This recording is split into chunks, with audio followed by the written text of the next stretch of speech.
Sallallahu alaihi wasallam ala alihi wa zawjihi wa dhurriyyatihi wa man tabi'ahum bi ihsan ila yaumil din wa ila masyayikhina min ladun Rasulillah sallallahu alaihi wasallam khususan ila Imam As-Sanusi rahimahullah nafa'ana bihi wa bi'ulumihi fid dharain amin. Al-Fatihah. A'udzu billahi minasyaitonir rajim. Bismillahirrahmanirrahim. Alhamdulillah rabbil alamin arrahmanir rahim maliki yaumiddin iyyaka na'budu wa iyyaka nasta'in ihdinas siratal mustaqim siratal ladzina an'amta 'alaihim ghairil maghdubi 'alaihim waladdallin. Oke. Sekarang kita masuk ke pembahasan mengenai sifat-sifat wajib bagi Rasul dan bukti-buktinya. Ini cepat aja, tidak usah lama-lama. Karena kemarin kita sudah membahas atau membuktikan bahwa Nabi Muhammad adalah Nabi yang benar, Islam agama yang benar, Al-Quran kalamullah. Maka nanti di sini kita akan mudah untuk membuktikan sifat-sifat wajib bagi Rasul, karena kebanyakan sifat-sifat wajib bagi Rasul itu dibuktikan melalui dalil-dalil syar'i atau dalil-dalil naqli. Oke. Bismillahirrahmanirrahim. Qala al-musannif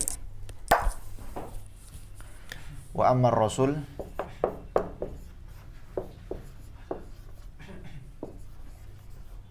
alaihimus salatu wassalam fayajibu alaihim as-sidq wal amanah wa tablighu ma umiru bitablighihi.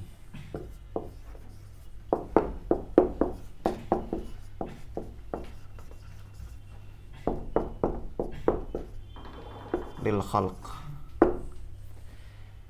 Dan adapun para rasul alaihimus salatu wassalam, maka fayajibu alaihim, mereka memiliki sifat-sifat wajib atau sifat yang harus ada atau yang senantiasa, yang pasti ada begitu ya. Wajib yakni adamul infikak, nanti akan saya jelaskan. Wajib, sifat yang wajib pasti ada pada diri mereka adalah as-sidqu, jujur atau benar begitu. As-sidqu itu lebih tepatnya benar. Wal amanah, dan amanah. Tablighu ma umiru bitablighi lil khalq, dan menyampaikan wahyu-wahyu atau apapun yang Tuhan perintahkan untuk disampaikan kepada makhluk. Beberapa ulama menambah satu lagi, yaitu fatonah, tapi beliau di sini tidak memasukkan. Al-fatonah, cerdas. Oke, kita mulai dari Rasul. Apa itu Rasul? Imam Sanusi rahimahullah mengikuti Imam Taftazani. Beliau tidak membedakan antara Nabi dan Rasul. La farqa baina an-nabi war rusul. Oke. Jadi beliau mengikut pendapatnya Imam Taftazani. Sehingga ya Nabi dan Rasul itu sama. Siapa mereka? Mereka adalah manusia gitu ya. Laki-laki, merdeka, cerdas, bukan orang gila begitu. Yang Allah pilih dan Allah beri wahyu untuk mengajarkan kepada manusia, untuk mendakwahkan kepada manusia, kira-kira begitu. Sehingga tidak dibedakan antara Nabi dan Rasul. Ini pendapat yang kira-kira dipilih oleh Imam Taftazani dan kemudian diikuti oleh Imam Sanusi rahimahullah. Hanya saja pendapat kebanyakan ulama membedakan antara Nabi dan Rasul. Siapa itu Rasul? Rasul adalah orang yang Allah pilih, Allah beri wahyu yang mutajaddid. Allah beri wahyu yang independen, mutajaddid. Bisa jadi wahyunya ini menasakh gitu ya, menasakh wahyu-wahyu sebelumnya. Nah, kemudian wahyu ini Allah perintahkan untuk disampaikan kepada manusia. Bukan kepada manusia, kepada makhluk begitu saja. Kepada makhluk yang mukallaf. Nah, lalu siapa itu Nabi? Nabi adalah orang yang Allah pilih, gitu.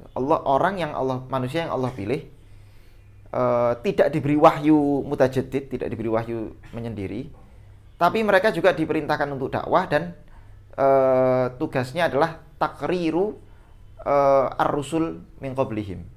Jadi mentakrir atau meneruskan, kira-kira begitu, meneruskan risalah itu dia. Meneruskan risalah rasul-rasul sebelumnya. Sehingga misalnya kayak Nabi siapa? Nabi yang bersama Nabi Musa itu siapa?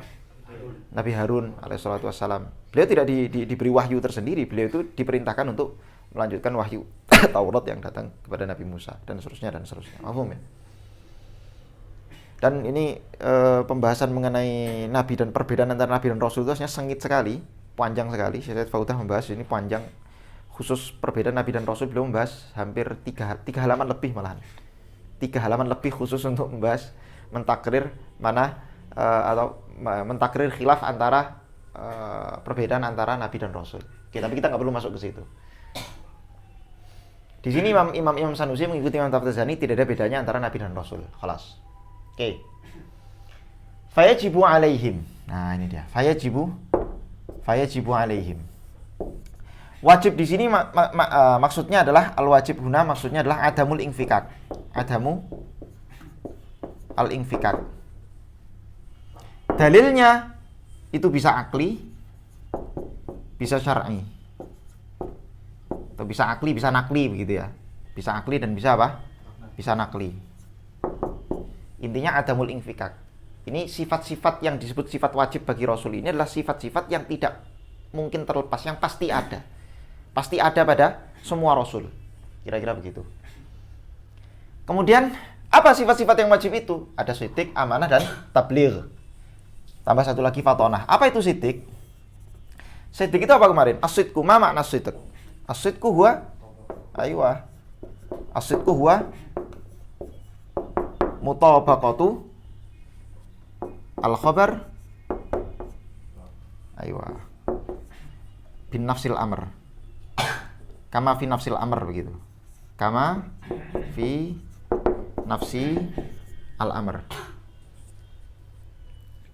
Kesesuaian antara klaim atau khobar, berita yang disampaikan oleh Nabi, sesuai dengan apa? Sesuai dengan nafsul amr, realitasnya, faktanya. Walaupun nafsul amr itu a'am minal waqi' sebetulnya, ada kajian tersendiri. Mal farqu baina an-nafsul amriyah wa al-waqi'iyah. Ada perbedaannya. Tapi di sini kita jelaskan secara umum aja. Pokoknya nafsul amr itu ya realitasnya. Baik realitas itu realitas indrawi, ya, realitas fisik begitu indrawi, atau realitas yang non indrawi seperti akhirat, ya Tuhan sendiri itu kan realitas juga kan, realitas tapi dia non indrawi, dia non fisik, metafisik. Oke. Kesesuaian antara khobar, klaim yang disampaikan si Rasul tersebut atau Nabi tersebut, kama fi nafsil amr, sesuai dengan realitas. Pertanyaannya sekarang, klaim-klaim atau kalam-kalam, ucapan-ucapan khobar, ingat ya, khobar di sini bimakna lughawi. Jadi khobar di sini itu apa? Khobar di sini adalah al-kalam al-khobari, maksudnya apa? Al-kalam al-khobari. Apa kalam khobari? Apa kalam khobari? Ayo, ma yahtamilu as-sidq awil kadzib.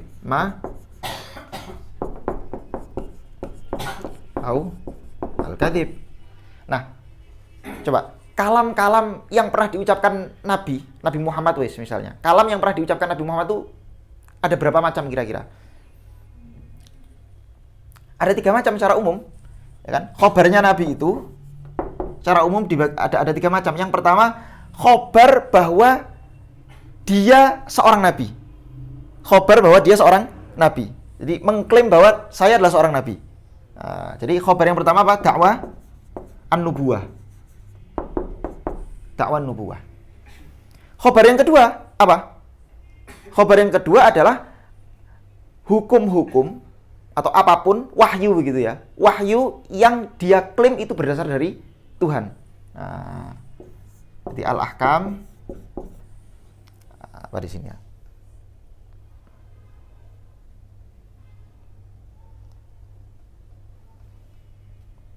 Jadi al-ahkam allati tuballighunaha minallah.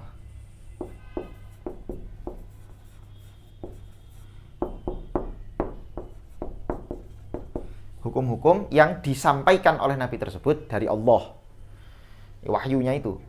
Nah, yang ketiga, apakah Nabi itu khobarnya, ya, kalam-kalam beliau itu hanya 2 hal ini? Kan tidak. Emang Nabi nggak pernah ngomong ja'a Zaidun gitu? Masa nggak pernah? Ya, maksudnya, bukan ja'a Zaidun ya, misalnya ja'a Abu Bakar misalnya gitu loh. Kalam-kalam yang nggak ada kaitannya dengan dakwah nubuwah, dengan al-ahkam allati tuballighuna minallah. Banyak dong, sering kan dalam hadis-hadis itu misalnya Nabi ya macam-macam lah. macam-macam. Seperti misalnya Nabi berdoa supaya umatnya tidak terpecah belah. Itu kan bukan itu doa ya. Itu doa, bukan doa itu kan kalam insya'i, bukan khobari. Apa khobari misalnya ya? Banyak lah ya. Kalian cek sendiri di hadis itu. Yaitu hadis Nabi itu kan banyak kalam khobarinya. Berarti ada kalam yang ketiga yaitu atau khobar yang ketiga yaitu yang tidak berkaitan dengan dakwah nubuwah atau ahkam allati tuballighunaha minallah. Ini biasanya disebut sebagai al-muta'alliqah bil umur ad-dunyawiyah gitu ya. Al-umur ad-dunyawiyah.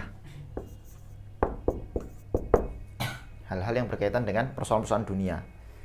Atau ya yang bukan dakwah nubuwah dan bukan ahkam. Nah, yang dimaksud dengan sidik di sini itu khobar yang mana? Apakah tiga-tiganya? Jawabannya tidak. Yang dimaksud sidik di sini, sifat sidik yang harus ada pada seorang rasul itu adalah dua yang pertama, khobar dakwah nubuwah dan ahkam allati tuballighunaha minallah. Hadani huwa al-murad bisidq. Dua hal ini yang dimaksud dengan siddiq ini nanti.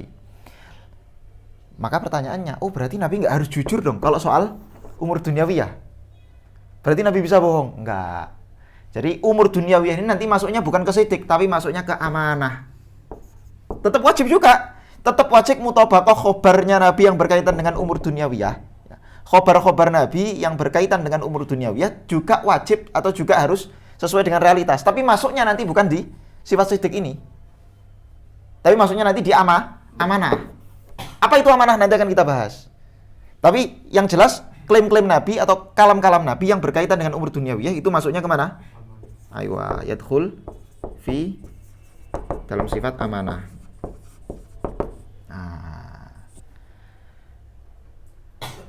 Bagaimana cara membuktikan dakwah nubuwah? Kemarin sudah kita bahas. Cara membuktikan dakwah nubuwah dengan apa?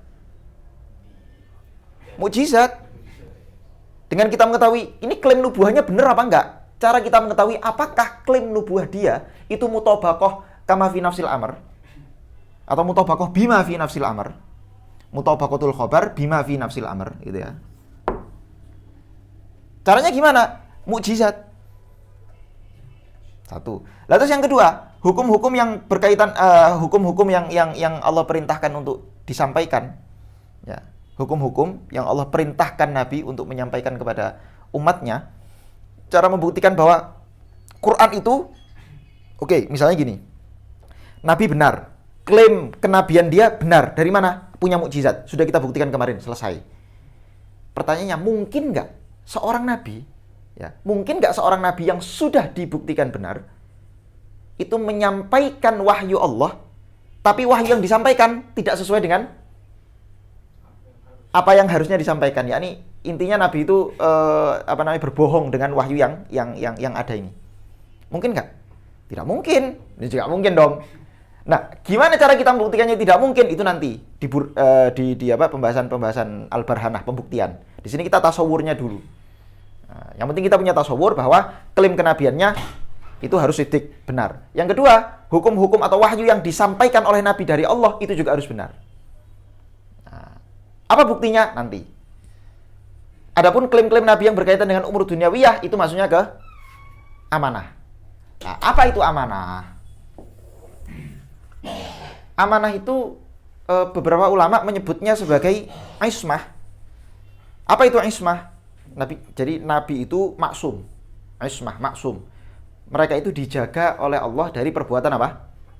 Perbuatan dosa, maksiat. Yakni yang disebut maksiat untuk Nabi ya, dalam tanda kutip maksiat untuk Nabi itu apa saja? Perkara haram, makruh, khilaful aula. Haram, makruh, khilaful aula. Kalau mubah bagaimana mubah? Kila, mubah juga tidak. Sehingga perbuatan Nabi itu yaduru bainal wajib wal mandub. Beberapa ulama mengatakan demikian, di antara Imam Bajuri rahimahullah. Tapi ulama yang lain, kalau mubah ya itu masuk jaiz saja bagi Nabi.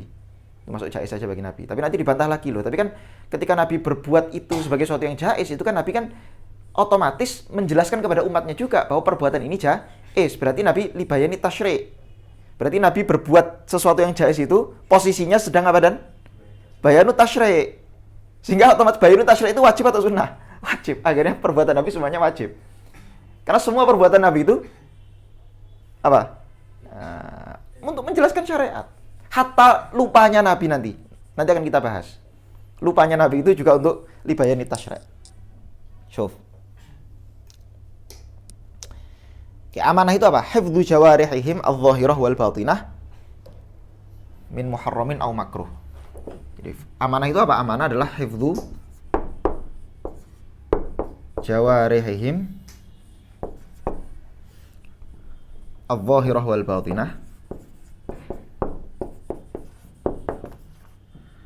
batinah apa?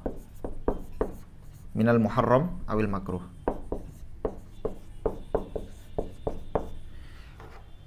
Seorang nabi itu pasti menjaga seluruh anggota tubuhnya, yang zahir maupun yang batin. Yang zahir itu ya seperti perbuatan, ucapan. Yang batin itu apa? Ya hatinya itu kan? Pikirannya. Dijaga terjaga dari apa? Terjaga dari hal-hal yang diharamkan. Rasa hasad, rasa dengki, riya dan seterusnya. Nggak mungkin Nabi punya sifat-sifat semacam itu. Kemudian juga dari perbuatan-perbuatan haram. Di antara perbuatan haram itu apa? Berdusta. Di antara perbuatan haram itu apa? Berdusta. Maka, nah ini, semua ucapan Nabi yang berkaitan dengan umur duniawiyah itu nggak mungkin dusta. Nggak mungkin dusta. Nggak mungkin dusta. Pasti benar. Nggak mungkin dusta, pasti benar. Duh, tapi ada pernah dalam suatu hadis itu yang sabda Nabi berbunyi antum a'lam bi umuri dunyakum itu loh. Itu kan sebelum kalimat itu, sebelum hadis itu kira-kira ada satu kejadian di mana Nabi itu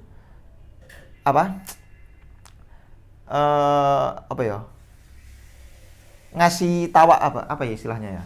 Jadi ada petani begitu ya, ada petani kurma atau petani apa begitu. Terus Nabi bilang, emang kenapa kamu kalau nanam kurma itu begini, kenapa nggak begini gitu kan? Akhirnya dia melakukan instruksi dari Nabi atau melakukan arahan Nabi kira-kira begitu. Setelah dilakukan ternyata gagal panen. Akhirnya ngelapor ke Nabi, ya Rasulullah, itu gara-gara kita kemarin ngikuti instruksi jenengan, akhirnya gagal panen. Kata Nabi, antum a'lam bi umuri dunyakum. Itu berarti salah kan? Berarti Nabi salah. Nah, tapi kan tidak bohong. Bohong nggak? Enggak. Salah itu kan tidak bohong. Berarti kan tidak dosa kan? Enggak dosa.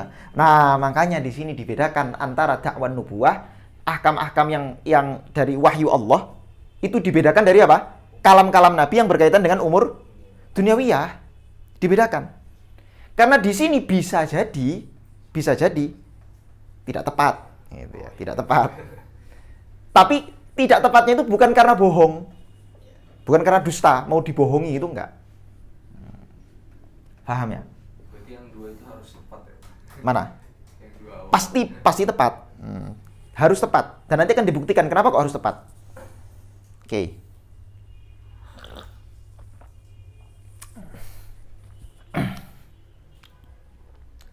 Kemudian tablighu ma umiru bi tablighihi lil khalqi.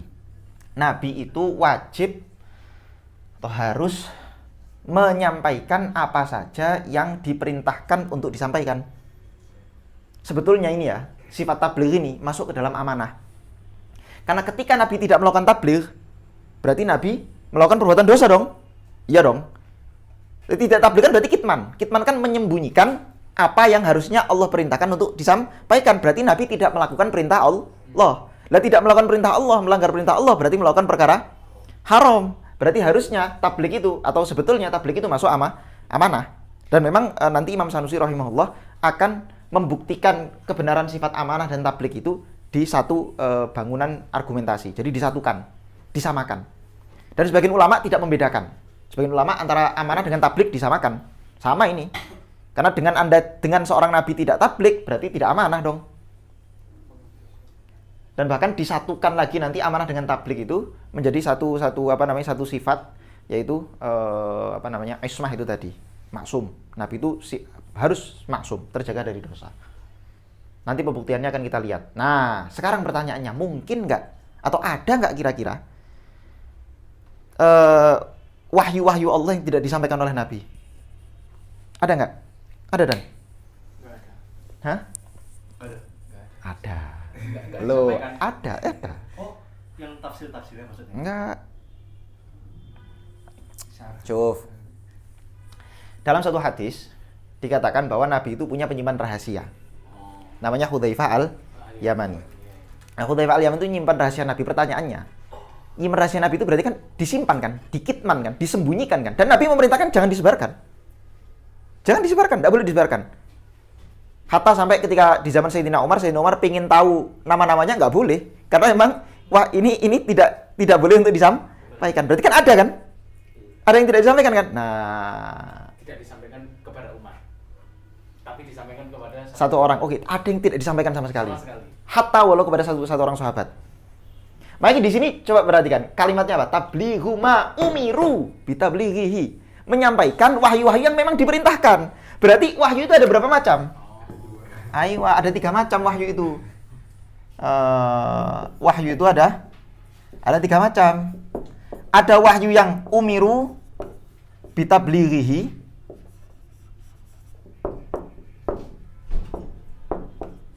Ada wahyu yang umiru bikitmanihi malahan.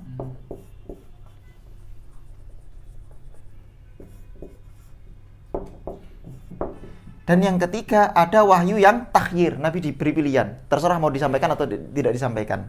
Khuyiru. Mau disampaikan, mau tidak disampaikan terserah. Seperti misalnya apa coba? Misalnya Nabi siapa namanya yang dalam surat Al-Kahfi itu? Ya, Nabi Khidir. Nabi Khidir itu bilang kepada Nabi Musa apa? Saya memiliki ilmu-ilmu yang tidak kamu miliki kan? Dan kamu wahai Musa juga memiliki ilmu-ilmu yang diberi Allah yang tidak saya miliki. Ya kan? Dan ada ilmu-ilmunya Nabi Khidir itu yang memang tidak untuk disampaikan oleh banyak orang. Termasuk Nabi Khidir kan kata beberapa ulama Nabi Khidir itu mengetahui ya diberi Allah pengetahuan, sebagian pengetahuan dari apa yang akan terjadi, kayak misalnya ada anak ya kan langsung dibunuh. Karena beliau tahu bahwa anak ini nanti besar akan durhaka, bunuh aja sekarang kan begitu.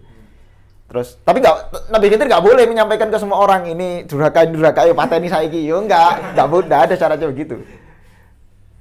Paham ya?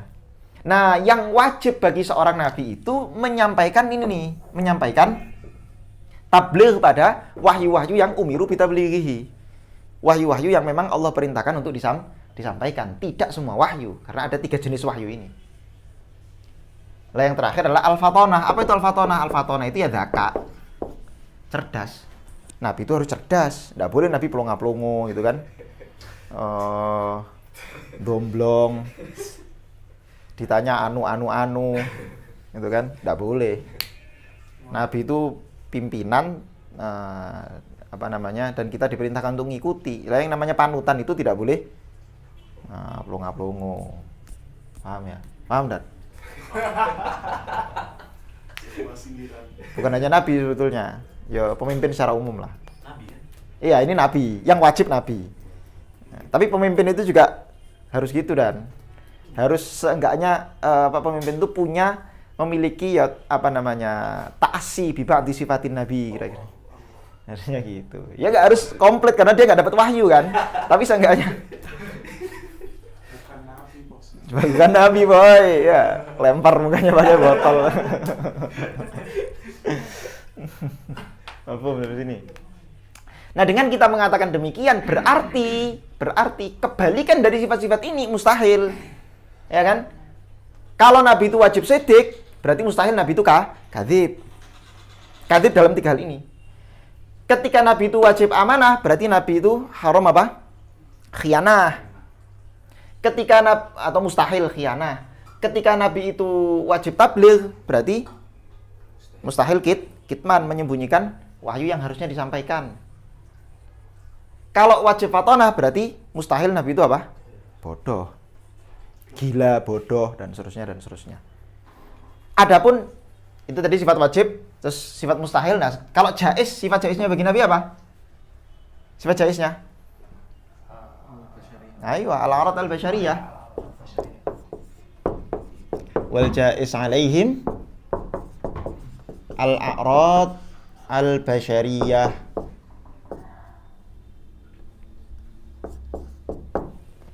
A'rad basyariyah, sifat-sifat kemanusiaan.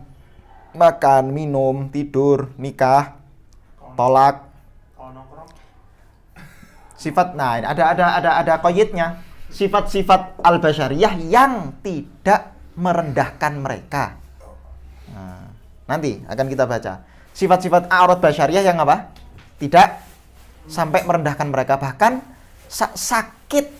Ya, sure. Kan sakit itu kan a'rad basyariyah kan? Nabi pernah sakit nggak? Pernah. Diracun juga pernah. Mati, Nabi mati gitu loh. Itu a'rad basyariyah, mati, sakit itu a'rad basyariyah. Yang tidak boleh adalah sakit-sakit yang secara umum sakit itu dianggap oleh banyak orang sebagai sakit yang menjijikkan sehingga merendahkan martabat mereka. Misalnya apa? Gudiken atau apa namanya? Pokoknya gitu-gitulah. Nah, itu nggak boleh. Mustahil bagi Nabi. Mustahil bagi Nabi. Jadi nggak mungkin Nabi itu umbelen, ya kan? Ada kan penceramah yang bilang Nabi mbiyen apa? Rembes. Umbelen. Rembes itu ya iya, nggak anak kecil yang nggak keurus sampai gitulah, rembes. Gak ngono kuwi dul. Tak kuwarepe dhewe. Nah, amanah ini ya, hifdzu jawarim adh-dhahirul batinah minal muharram awil makruh, ini qoblal bi'tsah wa ba'dal bi'tsah.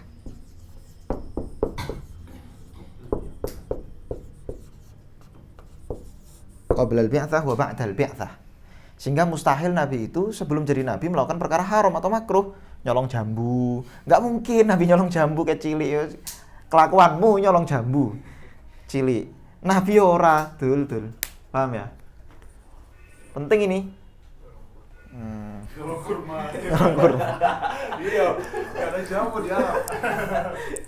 Jadi kan Nabi atau Rasul itu kan perbuatannya imma wajib atau sunnah gitu. Yes. Antara keduanya itu. Tapi di satu sisi beliau juga amanah.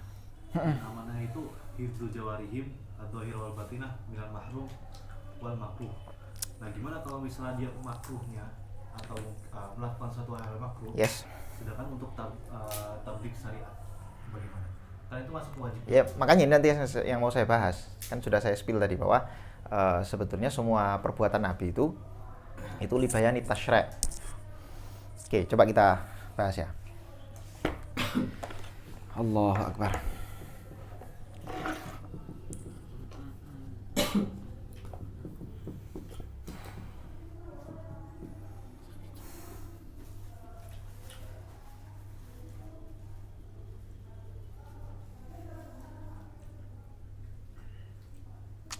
Ada satu lagi yang kurang penting ini.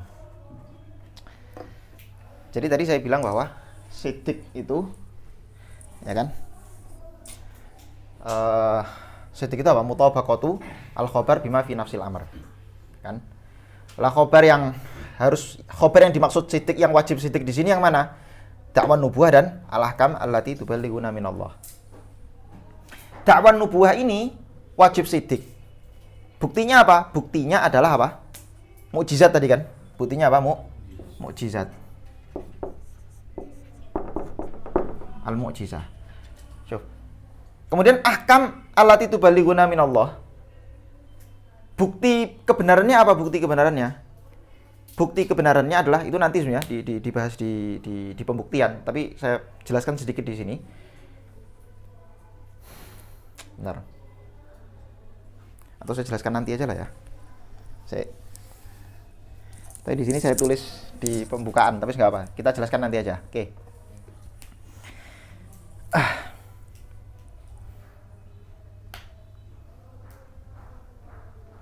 Oke. Nah, yang mustahil tadi sudah wa yastahilu fi qal musannif wa yastahilu fi haqqihi alaihi salatu wassalam abdadu hadhihi sifat. Kalau sifat wajibnya itu adalah siddiq, amanah, tabligh, ma umiru bi tablighihi, maka sifat mustahilnya adalah kebalikan dari sifat-sifat tersebut. Apa itu al-kidhbu atau al-kadhibu, dusta, wal khiyanah bi fi'li syai'in mimma nuhu nahya tahrimin au karahah. Syuf, kata beliau apa? Dan khiyanah, kebalikan dari amanah. Khiyanah itu apa? Khiyanah bi fi'li syai'in mimma nuhu nahya tahrimin au karahah. Dengan melakukan perbuatan-perbuatan yang dilarang, dan larangan ini sifatnya tahrim atau makruh au karahah. Nah, tadi saya tulis hifdzu jawarim adh-dhahir wal batinah minal muharram awil makruh. Lah terus pertanyaan tadi, pertanyaannya adalah bagaimana jika ternyata ada perbuatan-perbuatan Nabi yang mengindikasikan itu perbuatan makruh atau bahkan haram. Seperti misalnya, Nabi pernah ditegur oleh Allah di dalam Quran. Ya kan? Apa tegurannya misalnya? La tuharrimu ma ahallallahu lak tabtaghi mardhata azwajik dan seterusnya. Terus abasa wa tawalla ang ja'ahul a'ma, begitu kan? Dan seterusnya. Ada perbuatan-perbuatan yang mengindikasikan bahwa Nabi itu melakukan perkara yang haram atau makruh. Nah, maka kita katakan di sini bahwa ayat-ayat itu wajib ditakwil. Wajib ditakwil. Kenapa wajib ditakwil? Maksudnya ditakwil itu bukan berarti kita wajib ditakwil itu maksudnya bukan berarti kita menafikan itu terjadi, bukan. Takwil itu adalah takwil dalam memahami ayat itu. Kita nggak boleh memahami ayat itu, oh berarti Nabi pernah melakukan perkara haram. Nggak boleh. Tapi kita wajib takwil itu dengan itu tadi, libayani tasyri'. Bahwa Nabi melakukan itu untuk apa? Allah sengaja, nah ini dia, Allah sengaja membuat Nabi melakukan hal tersebut untuk bayanu tasyri', menjelaskan kepada manusia bahwa perbuatan itu tidak boleh atau perbuatan itu makruh. Seperti misalnya apa? Dalam suatu hadis Nabi pernah kencing berdiri. Ya kan? Nabi pernah kencing dalam keadaan berdiri. Atau makan berdiri lupa saya, pernah apa enggak ya? Tapi kalau minum berdiri pernah. Minum berdiri pernah. Kencing berdiri pernah. Lah ini secara fikih disebut makruh. Kenapa Nabi melakukan? Libayani tasyri', menjelaskan syariat kepada manusia bahwa kencing berdiri dan makan berdiri itu apa? Itu boleh. Ya, makruh itu kan jawazul fi'il kan? Makruh itu jawazul fi'il. Walaupun pertanyaan saya, makruh itu dosa enggak? Enggak dosa. Makruh itu jawazul fi'il. Tidak dosa, jawazul fi'il, tapi hanya saja sebaiknya dihindari. Sehingga kalau misalnya dihindari dapat pahala, kalau dilakukan ya tidak dapat dosa. Itu definisi makruh. Nah, Nabi melakukan itu untuk apa? Menjelaskan bahwa itu tidak haram. Tapi Nabi nggak mungkin melakukan perkara haram. Nah, ini dia. Nabi tidak mungkin melakukan perkara haram. Kalau makruh libayani tasyri', ya. Libayani tasyri'. Sehingga nanti jadinya bukan makruh untuk Nabi. Fi haqqil anbiya jadinya bukan makruh tapi apa? Wajib, karena libayani tasyri', mubah. Libayani tasyri'. Berarti kan tabligh kan itu kan, sama dengan tabligh kan, menyampaikan apa yang harusnya disampaikan. Jadi wajib. Nah, adapun cerita-cerita, nah ini dia. Cerita-cerita yang dari Israiliyat, ada seorang nabi yang rebut istri orang gitu kan. Ya orang-orang Yahudi itu kan begitu. Jadi kalau orang Nasrani itu berlebih-lebihan dalam mengunggulkan nabinya ya sampai jadi Tuhan begitu. Tapi kalau orang Yahudi itu berlebih-lebihan dalam jadi ada ifrat, ada tafrid. Lah umat Islam di tengah-tengah. Kita tidak mensifati Nabi dengan sifat-sifat uluhiyah, sifat-sifat ketuhanan. Jadi Nabi itu ya punya aurat basyariyah, bukan Tuhan Nabi itu. Tapi mereka basyarun laisa kal basyar. Jadi tidak boleh dihinakan. Nggak mungkin Nabi itu melakukan perbuatan-perbuatan aurat basyariyah yang sampai tingkatan dipandang rendah oleh orang-orang. Nggak boleh. Mustahil bagi Nabi melakukan hal-hal yang seperti itu. Nah, sehingga cerita-cerita Israiliyat itu harus dibuang. Nah, tidak boleh diterima, gitu loh. Kata Nabi kan, haditsu min bani Israil wala haraj. Kalian tuh boleh menyampaikan cerita-cerita Israil itu enggak apa-apa, tapi asalkan kalau itu selama itu tidak bertentangan enggak apa-apa, tapi kalau bertentangan dibuang. Oke.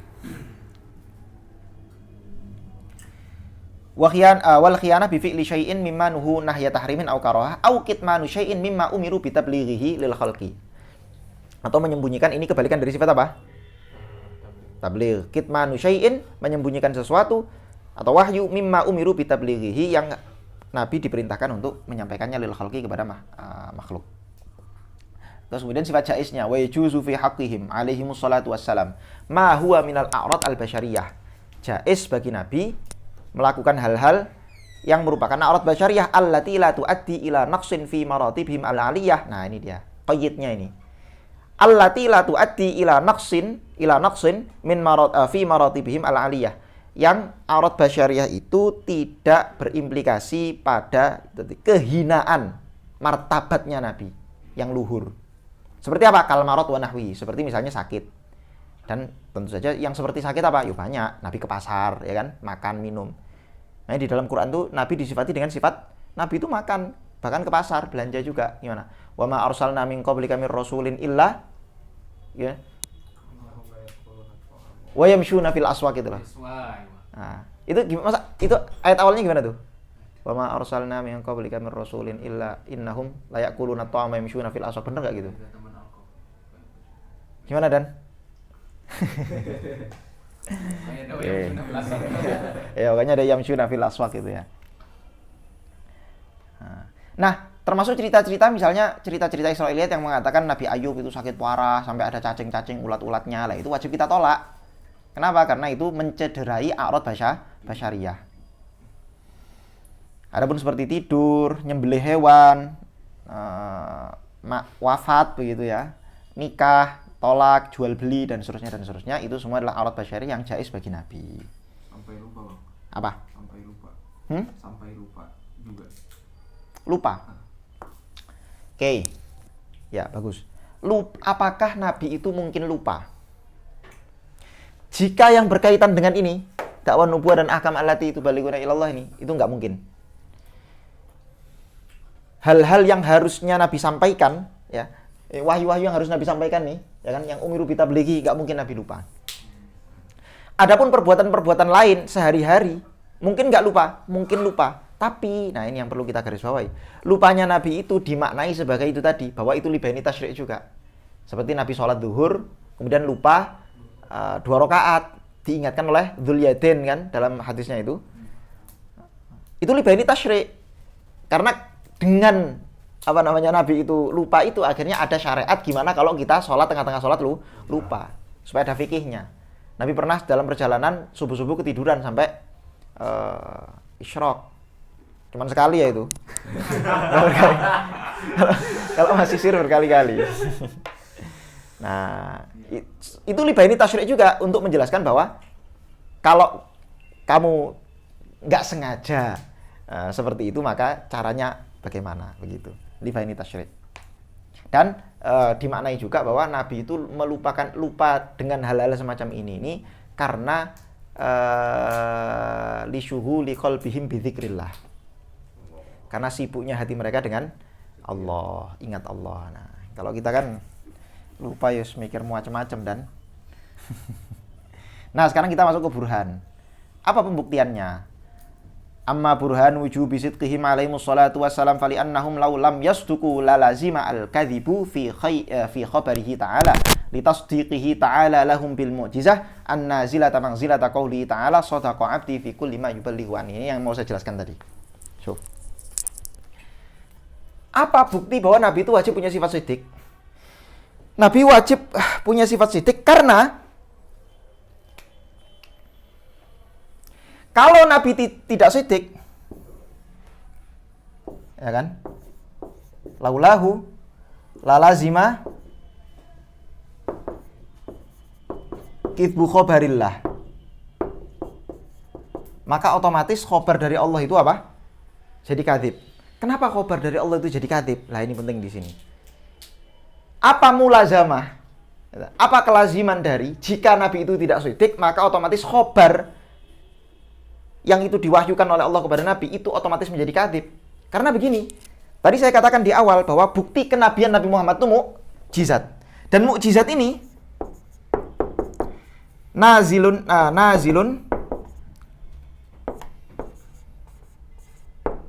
manzilata qaulihi ta'ala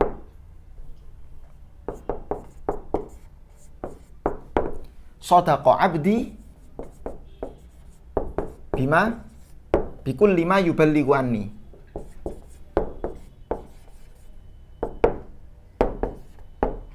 Syuf. Kemarin masih ingat nggak ketika saya jelaskan mukjizat itu seperti seorang raja yang mengutus utusannya gitu ya, mengutus utusannya untuk menyampaikan perintah-perintah raja ini tadi kepada rakyat. Bukti bahwa utusan raja itu betul-betul utusannya raja dan menyampaikan pesan-pesannya raja, maka raja ini memberi dia sesuatu, alamah gitu ya, tanda-tanda, memberi dia tanda-tanda yang dengan tanda-tanda itu orang orang bisa apa? Percaya. Seolah-olah tanda itu mengatakan bahwa tanda itu menunjukkan, tanda-tanda yang diberi raja itu menunjukkan bahwa raja sendiri yang telah mengikrar saya ini sebagai utusan resminya. Dan apa yang akan saya sampaikan adalah murni kalimatnya raja, tidak dikurang dan tidak ditambah. Sama ketika Nabi mengeluarkan mukjizat.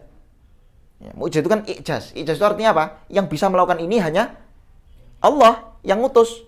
Nggak ada semua orang yang bisa melakukan, maka disebut ijaz. Semua orang tidak mampu melakukannya.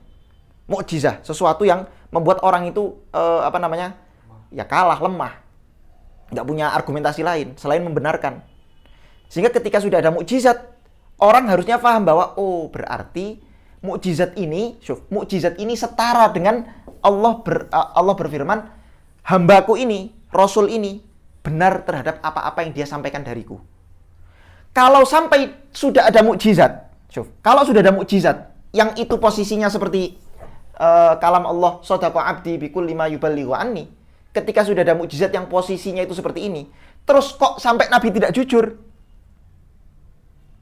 Kok sampai Nabi tidak jujur? Berarti otomatis khabar Allah yang disampaikan Nabi itu juga salah. Karena Allah sendiri yang sudah menggaransi, kira-kira begitu kan? Allah sudah menggaransi bahwa Nabi ini dari saya yang ngutus, saya percaya pada dia, dan dia menyampaikan semua dari saya. Saya kasih buktinya, mukjizat. Kok ternyata sudah ada mukjizat Nabi bohong, berarti apa? Ayo salah. Khabar Allah salah. Emang khabar Allah nggak bisa salah? Khabar Allah nggak bisa salah. Kenapa khabar Allah nggak bisa salah? Lain yang penting. Khabar Allah tidak bisa salah karena khabar Allah itu, khabar Allah kan kalamullah kan? Kalamullah ta'alluqnya kepada apa kemarin? Ilmullah, ya kan?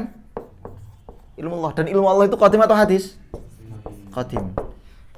Karena ilmu Allah itu qadim, maka nggak bisa salah. Lah karena kuatnya argumen sidik ini, beberapa ulama mengatakan argumen sidik ini wajibnya sifat sidik bagi Nabi ini argumennya rasional. Argumennya apa? Rasional, akli. Saya lagi argumennya apa? Rasional atau akli? Tapi apakah iya? Apa iya? Akli. Coba saya ulangi lagi urutan argumennya coba. Nabi itu wajib sidik. Jujur, harus jujur. Kenapa harus jujur? Karena dia diutus oleh Allah dengan membawa mukjizat. Segala yang diutus Allah atau setiap orang yang diutus Allah dengan membawa mukjizat, maka dia benar. Kenapa benar? Karena mukjizat itu setara dengan ikrarnya Allah yang berbunyi shadaqa abdi bikulli ma yuballighu anni.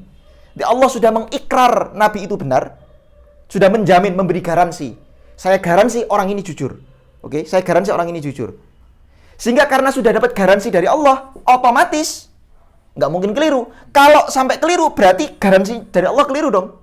Berarti khobarnya juga keliru. Padahal khobar Allah ini ta'alluqnya dengan ilmu Allah.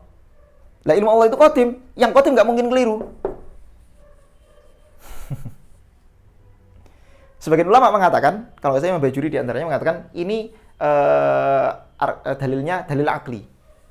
Dalilnya dalil apa? Akli. Karena nanti sifat amanah dan tablik ini dalilnya syar'i bukan akli. Walaupun ada dalil aklinya, tapi lebih kuat dalil apanya? Naklinya atau syar'inya. Tapi kalau kata beberapa ulama, sidik ini dalilnya akli. Karena langsung nanti ta'alluqnya kepada ilmu Allah. Nah, cuman kalau kata Syekh Faudah, yang benar bukan dalil akli, tapi dalilnya adalah adi. Dalilnya apa? Adi. Qat'i. Tetap qat'i, tapi qat'inya bukan qat'i akli, tapi qat'inya qat'i adi. Kemarin sudah sempat saya singgung kan, perbedaan antara qat'i akli dengan qat'i adi. Kalau qat'i akli itu pasti dan tidak mungkin tidak mungkin berbeda. Seperti apa? Seperti apa? Qat'i akli itu ya seperti satu benda yang tidak mungkin gerak sekaligus dalam saat yang sama. Itu qat'i akli. Nggak mungkin berubah itu. Tapi kalau qat'i adi seperti apa? Api membakar. Ya kan? Api membakar itu qat'i nggak? Qat'i, tapi adi. Bisa terjadi sebaliknya. Nah, sifat sidiknya seorang nabi qat'i juga, tapi bukan akli, cuman adi. Nah, sekarang coba. Ada seorang rasul atau gini, kita pakai gambaran raja itu tadi ya. Raja sudah memberi as presiden wis supaya tergambar di kepala kalian. Presiden punya utusan presiden. Ya, utusan presiden, ya kan? dia diberi, hah? Asli. Siapa? Asisten pribadi. Ya biasanya asisten pribadi. Pokoknya Oke. utusan presiden. Utusan presiden. Kalau asli ntar Hmm. beda. Nah, utusan presiden dia utusan resmi presiden untuk menyampaikan kabar-kabar istana. Dan dia punya stempel khusus. Itu mukjizatnya kira-kira begitulah. Dia punya stempel khusus yang membuktikan ini resmi nih, bukan abal-abal. Pertanyaan saya, apakah secara rasional kita menafikan bahwa dengan adanya stempel itu dia pasti otomatis tidak keliru ketika tidak dusta kira-kira begitu? Bisa-bisa aja kan? Bisa-bisa aja. Loh, tapi kan ini berkaitan dengan ilmu Allah loh. Kalau yang presiden kan tidak berkaitan dengan ilmu Allah ya, itu kan hadis semua. Tapi kan ini kan tadi katanya berkaitan dengan ilmu Allah. Yang berkaitan dengan ilmu Allah itu adalah Allah mengetahui bahwa nabi ini atau ilmu pertama kan urutannya kemarin kan. Jadi yang qadim sifat wajib bagi Allah kan ada qudrah, ada iradah dan ada ilmu. Coba pertanyaannya sekarang. Apakah mustahil qudrah Allah memang sejak awal mentakdirkan nabi ini dusta? Mustahil nggak? Nggak. Dan sudah sesuai dengan ilmu Allah. Di dalam ilmu Allah sendiri, nabi ini berdusta. Kira-kira mungkin atau mustahil? Secara akal. Kita bicara secara akal. Mungkin aja. Mungkin aja. Nah, cuman masalahnya kenapa kita katakan ini mustahil dan sifat dan ini kita sebut sebagai sifat wajib bagi Allah? Karena yang namanya nabi itu sudah dijamin oleh Allah tidak akan berdusta. Pakai Al-Qur'an, yaitu tadi pakai mukjizat. Nah, hubungan antara ini tadi jaminan dari Allah dengan wakil realitas, kesesuaian antara jaminan dari Allah dan wakil bahwa nabi ini nggak akan berdusta itu kuat sekali. Dan wakilnya memang tidak ada yang berdusta, gitu loh.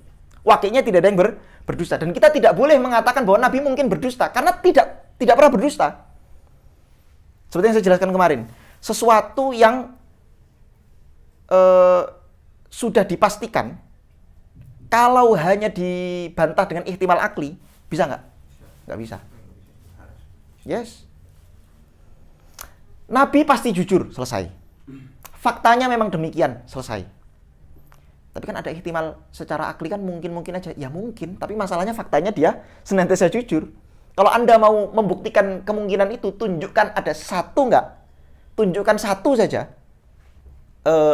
Data atau fakta yang membuktikan bahwa Nabi pernah berbohong. Nggak ada. Sehingga kita tidak bisa mengatakan apa? Nabi itu mungkin berbohong. Enggak, Nabi wajib jujur. Dalilnya apa? Dalilnya apa? Qat'i adi. Dalilnya apa? Bukan akli tapi qat'i yang adi. Ada bilang wad'i. Itu sama kayak gini loh. Sama kayak gini. Ada ini misalnya di tangan saya ada kopi nih. Saya minum. Udah selesai kejadiannya kan? Terus kamu bilang, mungkin nggak kira-kira Idhar tadi tidak minum kopi? Mungkin nggak? Ya mungkin aja. Tapi fakta bahwa saya sudah minum itu nggak bisa dibantah hanya dengan ihtimal akli gitu loh maksudnya. Nabi itu jujur, dalalahnya kuat sekali dan memang secara faktual, yes sudah terjadi. Nabi jujur sudah. Terus ada orang setelahnya mengatakan, ya tapi mungkin aja Nabi itu bohong. Dia berkhianat. Ya kalau cuma ihtimal akli ya mungkin aja, tapi tunjukkan buktinya itu yang paling penting. Dan itu penyakit. Kalau saya menyebutnya sebagai penyakit intelektualnya orang orientalis itu dia mainnya di ranah ini, di ranah ihtimal akli ini. Ya mungkin aja begini, mungkin aja begini, mungkin aja begitu. Ya kalau cuma bicara mungkin ya semua bisa di ihtimal, asal itu bukan mustahil akli. Bahkan kalau zaman sekarang era sofis, orang-orang sekarang di era sofis ini bahkan para intelektual itu sesuatu yang jelas-jelas mustahil akli diihtimal, bisa-bisa saja sesuatu itu, satu benda terjadi bergerak sekaligus diam saat yang sama. Jadi mengingkari hal-hal yang sifatnya qat'i secara akli itu diihtimal. Padahal harusnya itu tidak bisa diihtimal. Itu penyakit intelektual zaman sekarang itu. Naudzubillah min dzalik. Nah, itu tadi ya. Jadi saya ulangi lagi, kenapa Nabi itu wajib memiliki sifat siddiq? Karena kalau Nabi itu dusta, maka lalazimal kadzibu fi khabarihi ta'ala. Otomatis khabar Allah itu dusta juga. Kenapa? Li'annal mu'jizah yang zilu manzilata qauli ta'ala sadaqa 'abdi fi kulli ma yuballighu anni. Karena mukjizat itu posisinya seperti ikrarnya Allah langsung yang menyatakan hambaku ini jujur terhadap apapun yang dia sampaikan dariku. Maka fal mukjizah tangzilu manzilata tasdiqihi lahum. Mukjizat itu seolah-olah merupakan tasdik langsung dari Allah untuk para nabi. Kalau Rasul dusta, maka mursilnya juga dusta dong. Allahnya dusta. Lah kalau sampai khobarnya Allah ini dusta, mustahil. Karena khobar Allah itu sesuai dengan ilmu Allah. Mustahil berdusta. Lah mustahilnya apa nih? Sekali lagi, mustahilnya adi atau akli? Menurut Imam Bajuri akli. Tapi menurut Syekh Faudah yang sahih adalah adi. Tapi yang jelas sama-sama mustahil gitu loh. Mustahil, iya sama-sama mustahil. Karena adi itu pun kita mustahil adi itu kita akui mustahil adi itu kita akui. Dan jadi jangan dikira umat Islam itu tidak mengakui ini tadi hukum-hukum adi itu tadi, api membakar segala macam karena dianggap semua dari Allah bisa melakukan apapun. Iya, memang hakikatnya begitu.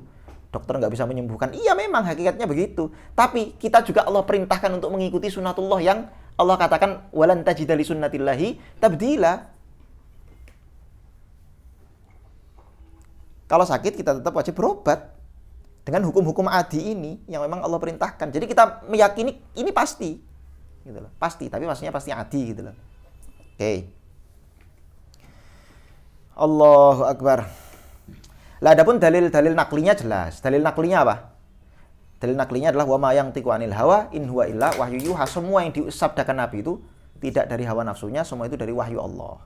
Sehingga kalau Anda mendustakan Nabi, berarti Anda mendustakan wahyu Allah. Iya kan? Dan mendustakan wahyu Allah itu apa?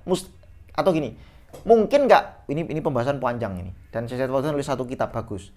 Itu Syekh Faudah itu siapa ya? Pokoknya itu terbitan Aslen. Judulnya adalah Nisbatul Kadzib 'ala Allah. Itu bagus sekali itu. Apa hukumnya kita menisbatkan dusta kepada Allah? Kita mengakui bahwa Quran kalamullah, tapi mungkin nggak Allah berdusta dalam kalamnya? Nah, itu pembahasan lain itu. Mendalam itu. Oke.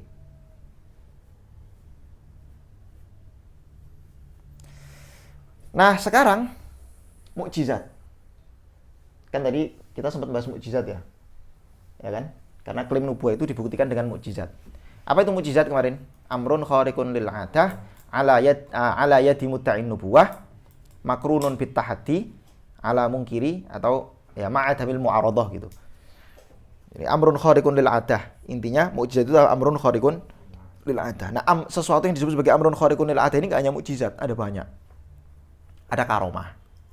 Ada karomah. Kita meyakini, Ahlus Sunnah meyakini karomah. Khilafan lil Mu'tazilah. Mu'tazilah enggak meyakini karomah karena menurut mereka kalau sampai ada karomah nanti terjadi iltibas dengan mukjizat.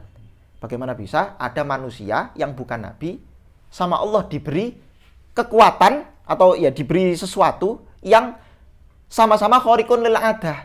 Ini bisa terjadi iltibas. Tapi kemudian dibantah oleh Ahlus Sunnah bahwa enggak terjadi iltibas karena yang namanya karomah itu tidak disertai dengan dakwan nubuwah. Justru adanya karomah itu membuktikan semakin benarnya Nabi Muhammad. Karena pemilik karomah ini adalah orang-orang yang mengikuti Nabi Muhammad. Walaupun zaman sekarang Masya Allah ya disalahgunakan karomah ini. Betul-betul disalahgunakan. Nah, sehingga karomah itu ya ya gitulah. Dijadikan jualan. Nah, cuman fakta bahwa karomah dijadikan alat itu satu hal. Fakta bahwa karomah dijadikan alat itu satu hal, tapi kebenaran karomah itu sesuatu yang ada itu hal yang lain. Nah, ini penting nih. Kalau Anda mengingkari karomah secara umum itu kafir untuk Ahlus Sunnah. Tapi kalau Anda mengingkari karomah yang ada pada seseorang itu tidak kafir. Yes, satu orang tertentu. Jadi misalnya ada berita beredar misalnya ada kiai di satu daerah tertentu punya karomah bisa terbang. Terus Anda bilang, enggak, saya enggak percaya dengan karomah itu. Enggak kafir. Yang kafir itu mengingkari karomah secara umum. Karomahnya diingkari. Tapi kalau mengingkari karomahnya fulan, itu enggak kafir. Dosa nggak kalau wali-wali kita bukan ingkari kayak ragu aja, ragu. Enggak dosa. Enggak dosa. Kecuali kalau itu mutawatir. Kalau itu mutawatir, itu Anda mukabaroh namanya. Sekali lagi, kalau itu mutawatir. Masalahnya memastikan mutawatir apa? Enggak susah. Zaman sekarang itu susah. Untuk sekali lagi ya, untuk ini misalnya, santri-santrinya semuanya bilang sih, pertanyaan saya, mutawatir itu harus dari harus dari martabah pertama. Jadi orang yang melihat langsung itu harus banyak sejak awal. Yes. Terus nanti setelah itu orang-orang yang melihat itu menyampaikan kepada orang yang banyak terus. Lah sekarang masalahnya sekarang itu banyaknya itu di orang-orang yang nggak pernah lihat.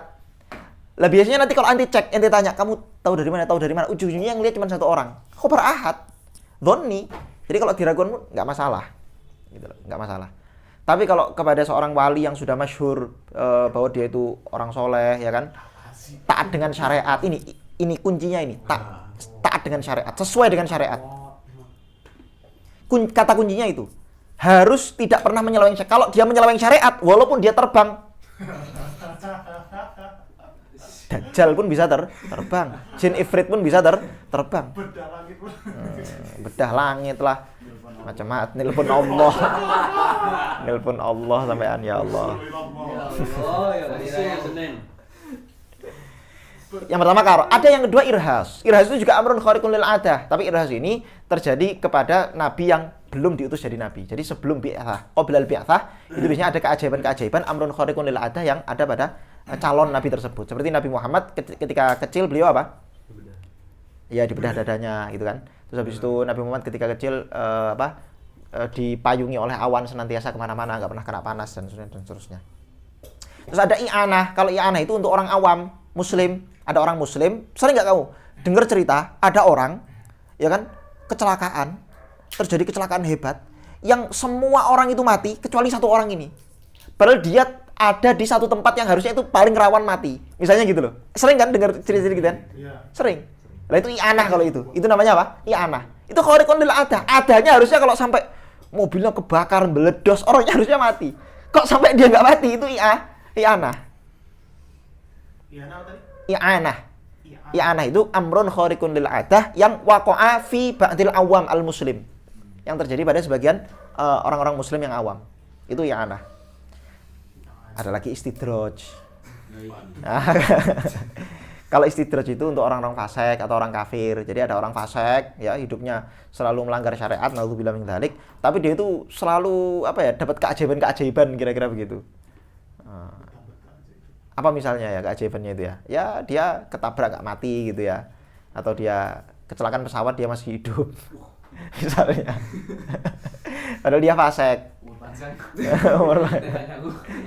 Netanyahu. Itu namanya istidraj. Ada lagi ihanah. Kalau ihanah itu amrun khariqun lil adah yang justru menghinakan dia. Seperti apa? Musailamah al-kadzab. Jadi Musailamah al-kadzab itu suatu ketika pernah ada sumur gitu ya. Ada sumur. Dia pengen menunjukkan mukjizatnya. Dia bilang, sumur ini akan airnya jadi manis ketika saya ludahi. Diludahi sama dia, malah jadi pahit.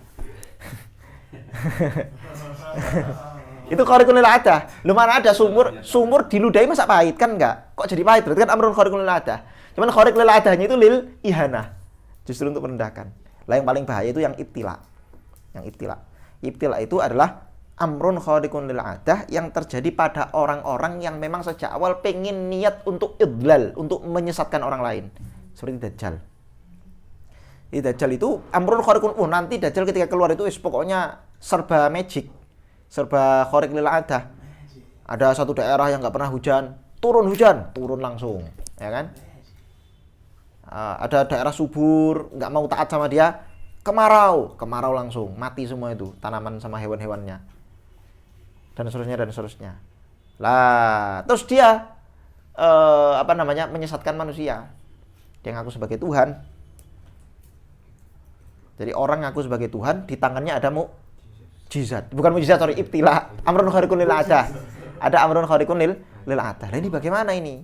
Ya kita jawab, untung dia nggak ngaku jadi nabi. Ya kan? Dia ngakunya Tuhan. Kalau ngaku jadi Tuhan gampang bantahnya. Kamu itu hadits. Jadi kamu itu pasti punya muhdits. Selesai.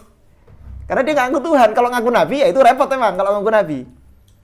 Nah, tapi kalau karena dia ngaku Tuhan, gampang bantahnya.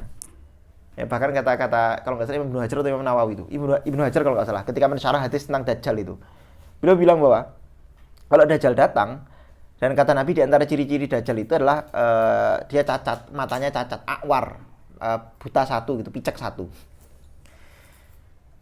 Gampang kalau ketemu Dajjal dia ngaku Tuhan, bilang Tuhan itu maha sempurna, Anda itu tidak sempurna. Lah bagaimana mungkin orang seperti Anda yang tidak mampu menyempurnakan diri sendiri ngaku Tuhan? Sempurnakan dulu diri Anda. Jadi maksudnya Nanti disempurnain sama dia. kaget lagi kita ya. Super magic lagi.